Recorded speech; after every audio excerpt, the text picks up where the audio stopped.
미국, 한국 그리고 전 세계의 청중 여러분, 샘프로TV의 글로벌 머니토크에 오신 것을 환영합니다. 저는 진행자 리처드 베일리스입니다. 오늘은 파이낸셜 타임스의 저명한 경제 논평가인 마틴 울프를 특별 게스트로 모셨습니다. 울프는 2000년에 금융 저널리즘에 대한 모범적인 공로로 대영제국 훈장사령관을 받았습니다. 또한 2013년 미국 해외 언론 클럽에서 최고의 논평상을 수상했으며 2019년 제럴드 랩 어워드에서 평생 공로상을 받았습니다. 울프는 금융 및 경제에 관한 여러 책을 저술했으며 그의 최신작은 민주주의적 자본주의의 위기입니다. 마틴, 함께해 주셔서 감사합니다. 파이낸셜 타임스의 정기 독자라면 제 기사를 접한 적이 있을 것입니다. 저는 이 분야에서 거의 30년 동안 일해왔으며 여러분과 함께하게 되어 영광입니다. 당신의 최신 저서에서 나온 말이죠. 민주주의적 자본주의의 위기라는 말이 있습니다. 지금까지도 이런 민주주의적 자본주의 원칙은 변함이 없습니다. 그러나 요즘은 덜 안전하다고 느낍니다. 특히 몇 년 전보다 덜 안전하고 불안정적인 느낌이 듭니다. 솔직히 말하자면 20년 또는 25년 전 소련이 붕괴된 직후에 누군가가 오늘날 인도와 같은 중요한 국가에서 많은 독재 정권과 약화된 민주주의를 보게 될 것이라고 말해 했다면 나는 전혀 믿지 않았을 것입니다. 또한 지난 10년이 엄청난 충격이었던 미국에서 지난 10년에서 20년 동안의 사건들에 대해 주목해야 합니다. 저는 매일 놀라고 있습니다. 어떤 것들은 제가 이전에 생각했던 것만큼 안정적이지 않다는 것을 깨달았고 그래서 이 책을 썼습니다. 이는 중요한 동시에 매우 고통스러운 학습 경험이었습니다. 통화정책과 재정정책. 당신에게 어떤 것이 더 중요합니까? 주로 어떤 부분에 집중하고 있나요? 전 세계적인 관점은 인플레이션이 통화적 현상이라는 절대적인 믿음에서 벗어나고 있습니다. 그러나 가끔씩 다시 그 믿음으로 돌아가는 것 같습니다. 이 두 가지에 대한 당신의 생각은 무엇인가요? 최근에 저는 인플레이션이 주로 통화적 사건이라고 주장했습니다. 저는 통화적 요인이 항상 중요하다는 믿음을 가지고 있습니다. 이런 이해는 60년대 후반과 70년대 초반에 얻었습니다. 실제 돈, 즉 통화적 측면을 간과하는 것은 실수입니다. 통화 가치의 변화는 인플레이션이나 위기로 이어질 수 있는 광범위한 결과를 초래합니다. 통화 정책은 단순히 통화 공급에 관한 것뿐만 아니라 경제 운영에 중요한 역할을 합니다. 중앙은행은 이를 관리하는 임무를 맡고 있으며 그들의 행동은 경제에 큰 영향을 미칩니다. 제 관점에서는 통화 정책의 주요 목표는 주요 오류를 방지하는 것이어야 합니다. 이는 경제적 성공을 보장하는 것은 아니지만 긍정적 또는 부정적으로 영향을 미칠 수 있습니다. 본질적으로 통화 정책은 안정적인 통화 환경을 보장하기 위해 잘 실행되어야 하는 촉진제입니다. 연방준비제도의 전 의장인 앨런 그린스펀은 통화 정책이 눈에 띄지 않을 때 성공적이라고 언급한 바 있습니다. 불행히도 항상 그런 것은 아닙니다. 큰 그림에서는 저는 재정 정책이 더 큰 비중을 차지한다고 주장합니다. 이는 인센티브, 사람들의 안전, 심지어 국가의 지급 능력에 영향을 미칩니다. 제가 본 지급 불능 상태의 개발도상국에서는 상황이 심각하며 지속적인 위기, 혼란, 불안정으로 이어지는 경우가 많습니다. 따라서 재정 책임은 필수적인 대비책입니다. 특히 현대의 대규모 정부에서는 매우 중요합니다. 요약하자면 재정 정책이 중심입니다. 결국 통화 정책을 주도하기도 합니다. 중앙은행은 정부의 채무 불이행을 허용하지 않을 것이며 이는 국가 운영에서 그들의 필수적인 역할을 의미합니다. 정부가 불안정한 재정 상태에 있다면 중앙은행은 부채를 매입할 수밖에 없을 것이며 이는 우리가 익숙한 방식입니다. 그래서 본질적으로 모든 것이 재정 정책으로 귀결되며 따라서 정치로 이어집니다. 이는 궁극적으로 재정 정책은 정치이고 이는 결국 경제도 정치라는 것을 말해줍니다. 그러면 당신은 현재 미국의 재정 적자와 그 최근의 이력들 및 미래 전망에 대하여 부정적으로 보고 있나요? 물론 저는 이 주제에 대해 글을 쓴 적이 있습니다. 저는 글로벌 금융 위기 이후나 코로나 팬데믹 동안 시행된 재정 전략에 반대하지 않습니다. 그것들은 필요했습니다. 그러나 미국이 계속해서 큰 재정 적자를 쌓아가는 현재의 추세는 저를 깊이 걱정하게 합니다. 세계 금융시장과 통화가 이러한 문제와 밀접하게 연결되어 있다는 점을 고려할 때 이는 세계 경제를 신중히 관찰해야 하는 모든 사람들에게 불편한 일입니다. 불행히도 저는 미국의 양당이 서로 다른 이유로 재정 신중함에 대한 노력을 포기한 것처럼 보입니다. 공화당은 로널드 레이건이 보여준 것처럼 재정 적자가 중요하지 않다는 딕 체니의 믿음에 크게 영향을 받아 재정 전략의 가치를 보지 못하는 것 같습니다. 마티 펠드스타인은 80년대에 그랬던 것처럼 이에 강력히 반대했을 것입니다. 도널드 트럼프 또한 재정 적자에 대해 신경 쓰지 않는 것이 분명합니다. 반면 민주당은 클린턴과 오바마 행정부 하에서 비교적 신중했지만 그들의 재정적 감각이 공화당의 세금 감면으로 인해 무효화될 것이라고 결론지었습니다. 따라서 그들은 재정적으로 신중하려는 시도를 포기했습니다. 이는 미국에서 정치적 합의가 이루어졌음을 나타내며 대통령 토론에서 재정 통합에 대한 논의가 부족한 것으로 반영됩니다. 가까운 미래에 재정 위기가 올까요? 확실하지 않습니다. 그러나 독일 경제학자 루디 돈 부시가 라틴 아메리카의 주요 재정적 위기를 언급하며 지적했듯이 위기를 꽤 오랫동안 미룰 수 있지만 결국 닥치면 예상보다 빠르게 발생합니다. 저는 이것이 전 세계적으로 주요 경제적 위험 중 하나라고 확신하며 긴급히 멈추어야 한다고 생각합니다.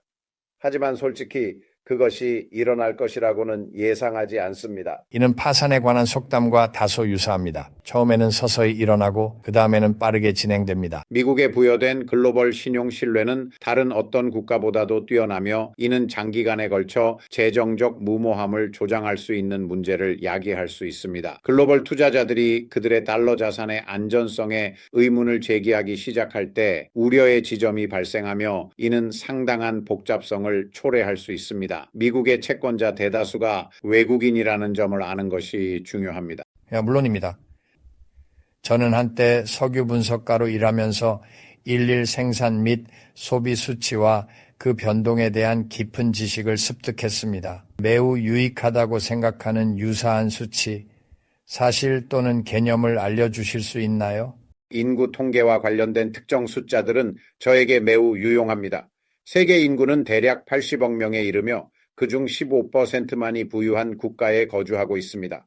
미국이 전 세계 인구의 단 4%를 차지하고 있다는 점은 그 영향력의 지속 가능성에 대한 의문을 제기합니다.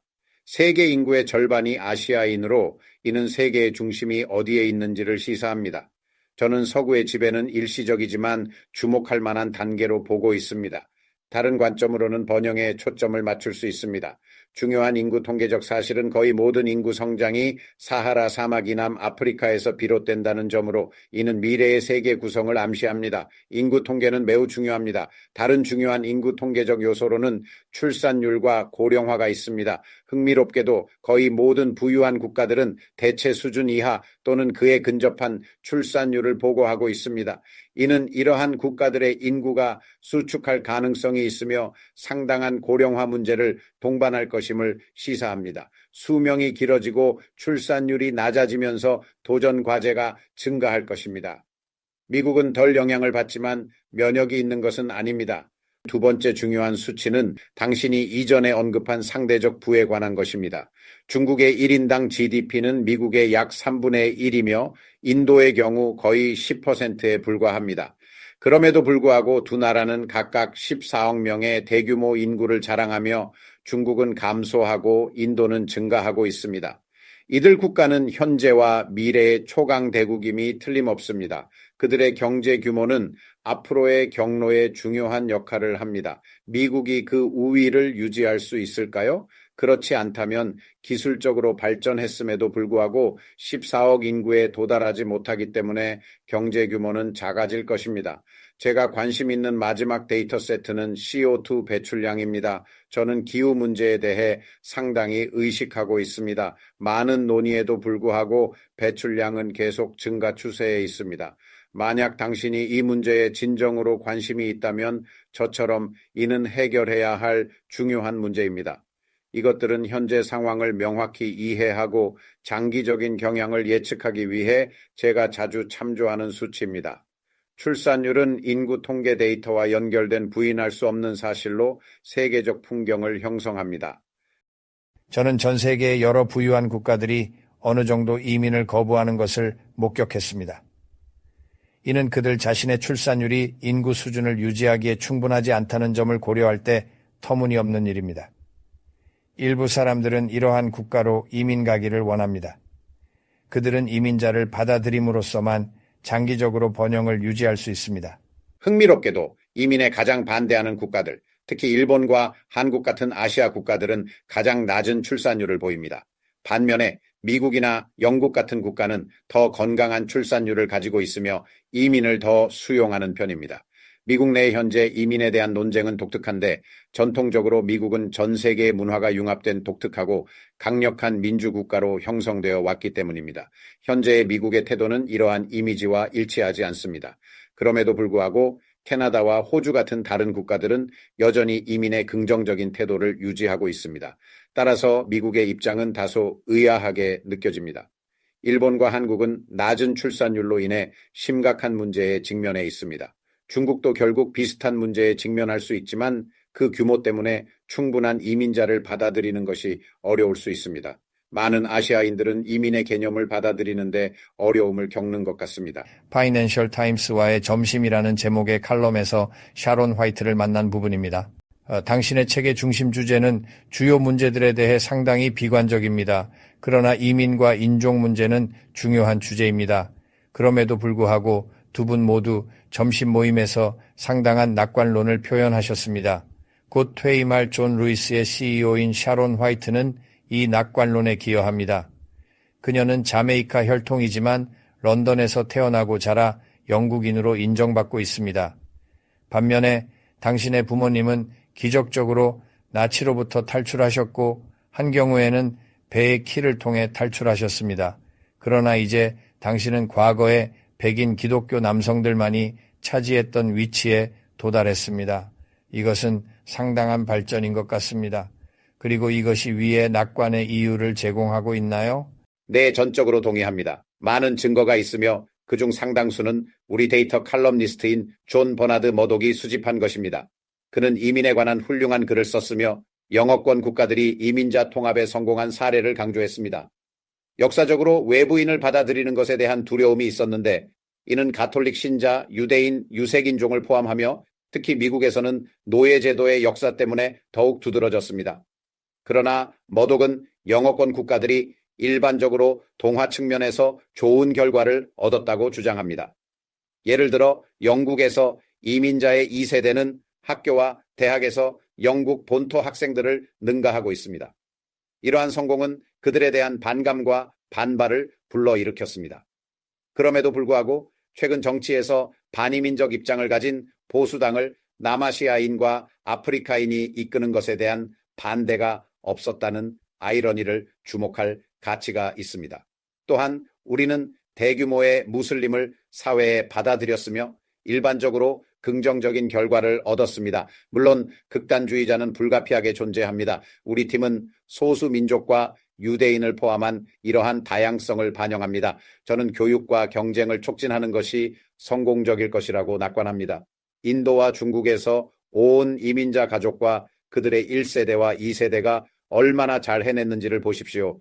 인종적 또는 민족적 동질성에 집착하는 국가들은 이민자를 통합하는 데 어려움을 겪습니다. 실제로 그들은 외부인이 가져오는 긍정적인 문화적, 지적 활력을 잃게 됩니다. 그래서 영국의 경우 저는 상당히 희망적입니다. 성공 사례가 많으며 당신과 저는 그저 두 가지 예일 뿐입니다. 물론입니다. 이 주제를 더 광범위하게 논의해 봅시다. 어떤 요소가 이민을 주로 더 유익하게 하거나 더 잘 작동하게 만드는 것일까요?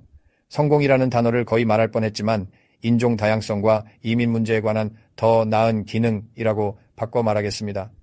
이러한 조치에도 불구하고 왜 그 효과가 완전히 긍정적이지 않았을까요?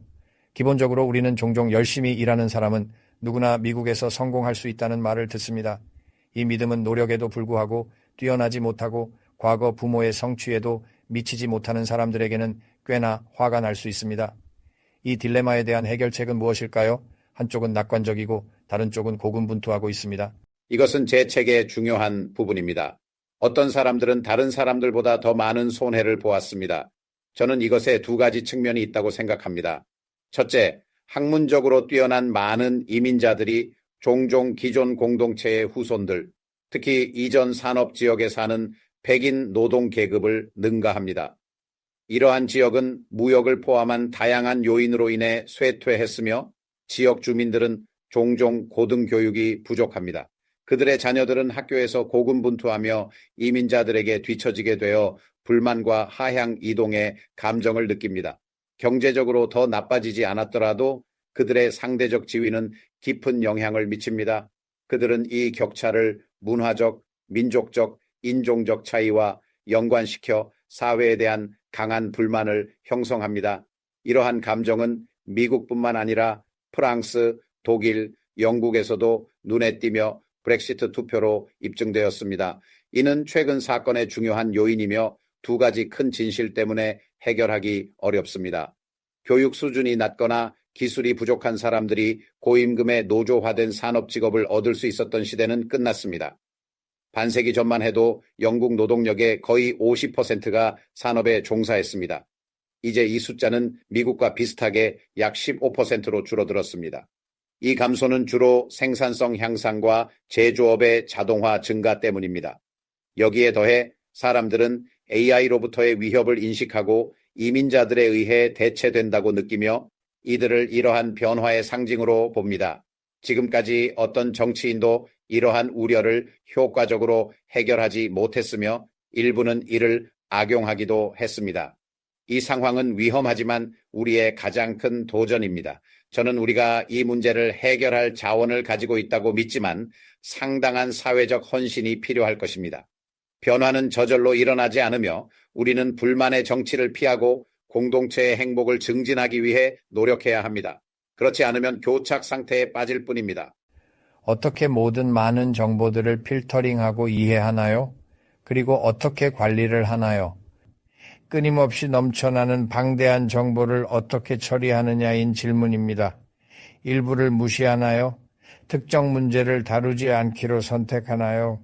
아니면 어떤 방식으로든 모든 것을 통제하려고 하나요? 물론 아닙니다. 누구도 완전한 지식을 가지고 있지 않습니다. 심지어 우리가 관심 있는 분야에서도 우리는 단지 일부분만 알고 있을 뿐입니다. 예를 들어 저희 경제학에 대한 이해처럼 말이죠.